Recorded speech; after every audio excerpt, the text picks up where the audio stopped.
Viral video detik-detik balon udara meledak di Ponorogo, asap pekat mengepul, 4 remaja luka-luka.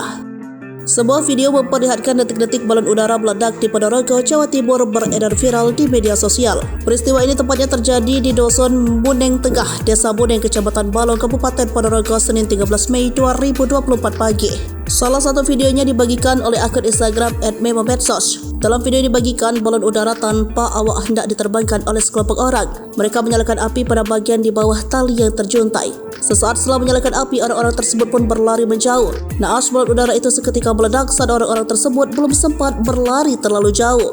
Asap pun mengepul pekat berwarna putih keabu-abuan di udara. Kapolsek Balong AKP Agus Wibowo membenarkan bahwa ada balon udara tanpa awak membawa petasan meledak di Desa Buneng. Agus menjelaskan insiden balon udara meledak ini mengakibatkan 4 remaja terluka.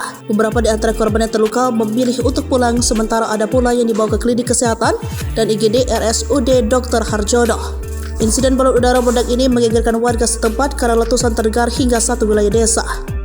Dia menjelaskan bahwa kejadian balon udara tanpa awak berisi petasan meletus sekitar pukul 6:05. Dia menyebut yang mendengar hampir seluruh warga.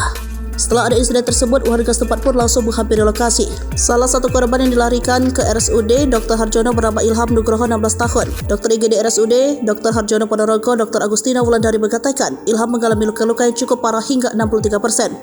Kondisi luka bakar yang dialami Ilham pun membuat dirinya harus mendapat perawatan yang intensif.